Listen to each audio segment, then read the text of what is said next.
So I'm Jen, the chair of QP 3903. And I'm here to throw down a picket line with y'all. And I've been car talking, because that's one of the things I did during the 2008 strike and the most recent strike. And people are super understanding today, but really confused. They're saying to me, "Are you on strike again?" And I say, "Well, no, not exactly." But what I've been telling them is that this is a preamble for 2017. September 1st, 2017 is apparently the first day that QP 3903 can legally go on strike. And we're seriously considering that date, planning for that date.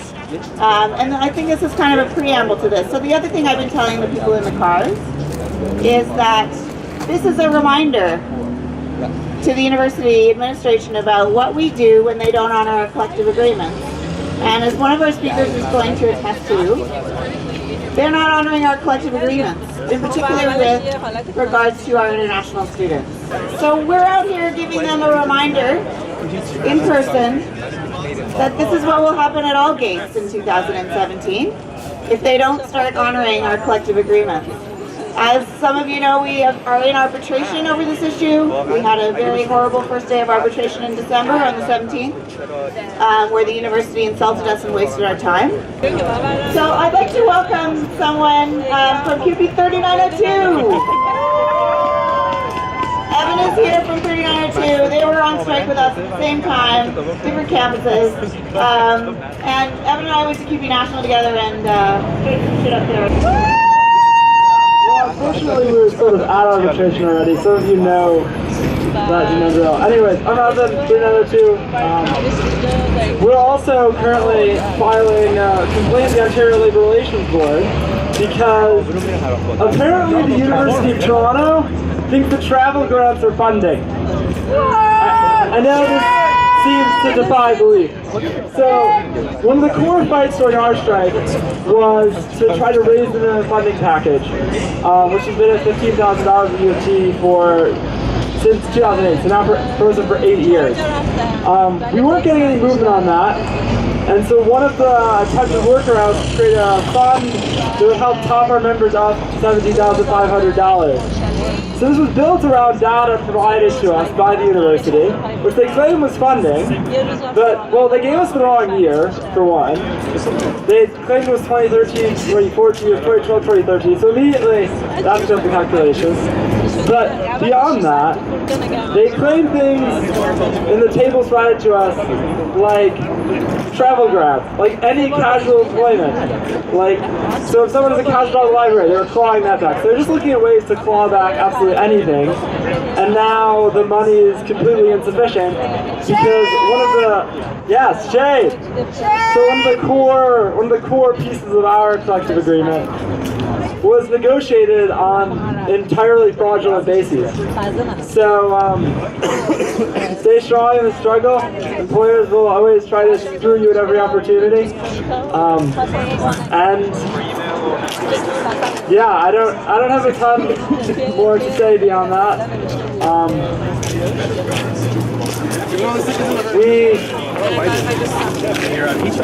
When we reach these agreements during a strike, there's sort of an agreement that we come back to work in exchange for things that we're given. If we're not given them, sometimes I wonder why we're back at work, but, you know, that's the law. Wildcat! Again, thank you, Evan. When I went to, actually 3902 invited me to come recently and speak when they were just about to put forward this arbitration about what they're calling bad faith bargaining. And when they explained what was going on, and in particular they explained about the travel grants, this was their chair, Ryan Culpepper, who spoke ahead of me. And then I had a megaphone then, which actually is much more fun than a microphone. And I basically got up and just said that was some fucked up shit that they were doing, and they're doing it to our students too by and members by transforming what it means to have a scholarship. So there's some similar parallels going on with the two universities. I'd like to invite Richard Wellen from UFA to come up and say a few words. Our UFA colleagues are out here today. Give them a cheer. And not just members of the executive either. There's rank and file members from UFA on the line, from my home faculty, environmental studies. Okay, thank you, Jen. Well, look, I'm here from UFA, obviously, to show that unions at York have to stick together, right? We have to support each other. And we support PB 3903. We know that the issue of protecting international student funding is really, really important considering how expensive it is to be an international student. So you're really fighting for something really important out here, and we are proud of you, and we're proud to support you. We're involved in our own negotiations. We're involved in trying to recover some of the role that faculty used to be able to play in making academic decisions at York, and some of that role has been eroded. And we want to also develop we have a proposal to restore competitive teaching loads at York, because faculty at York teach more than other faculty at other universities in the province, which not only prevents them from being competitive in terms of the amount of time and resources they can devote to research, but also to the quality of education at York. So it's again, a good fight, and we are proud that we're here supporting CUPE in your good fight. So keep it up. We'll be supporting you. All the unions on campus, not just CUPE 3903 and UFA, but other unions like USA. I know we stick together. We've got to keep meeting with each other and pursue initiatives that can show the York administration that we are behind each other. Because if we stick behind each other, we're all stronger as a result. Right? So that's really, really important. Anyway, thank you for listening to me.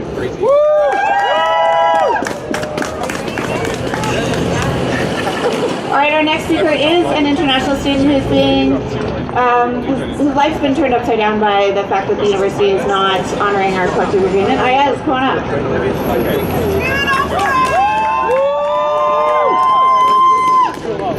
Hello.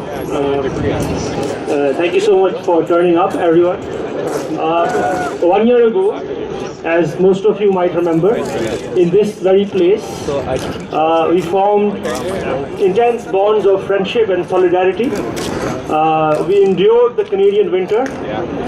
It was an intense winter. We endured a lot of abuse, sexist and racist, people who called us lazy and greedy, and we refused to be bought off. We refused to be bought off by the one-off bribes that the university is offering right now. We refuse to be bought off for sexual interests. We refuse to be bought off along the lines of local students versus international students. And we refuse to be bought off along the lines of future students and current students. And this is exactly what the university is trying to do again right now, by trying to offer us one-off payments which are essentially bribes to divide us along the lines of current and future students.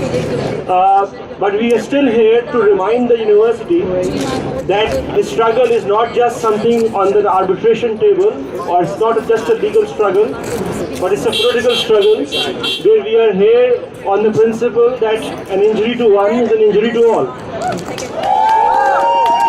And of course, the struggle is not just about tuition indexation. Of course, it's immediately about tuition indexation and fees of international students, but it is also a much larger struggle against precariousness, and crucially against for the independence and social role of the academy or academia. And we see that the independence of academia is being attacked in different parts of the world in different ways. In Canada and in Ontario, it takes the form of precariousness and introducing uncertainty to our life through decreasing our funding packages. Many of us have heard as to what is happening in recent days in Turkey, where a proto-fascist government is attacking academia. Today, some of you might have heard that earlier today there was an attack at a university in Pakistan where religious fascists they attacked, got into a university and killed about 20-25 students and injured many more. So we must be very clear that this struggle is, of course, immediately about international students and about precariousness, but it is also a much wider struggle. about academic independence and the role that academia has to play as a check on power and oppression, not just here but everywhere else in the world. So thank you so much. Hello friends, I would like to make an announcement as well. Announcement and maybe like talk to you about another form of oppression happening somewhere else in the world. Maybe you know I'm from Turkey, and recently there have been a lot of attacks to leftist academics in Turkey. Last week 1,200 leftist academics who some of them, great majority of them unionized, were attacked by the Turkish state, and they were taken under custody. They're being interrogated for basically expressing their freedom of expression. So we, as a union, we stand in solidarity with other workers, and we stand in solidarity with other intellectual academic workers all around the world. And these academics really need our solidarity. So we're taking a picture here, just so you know. 3902, I think, has shown solidarity with our project as well. So if you can, we're collecting signatures online, and I think I've already sent it to the SC listserv. But if you'd like to be with us here to be in our picture and show solidarity, we would really appreciate it. Thank you.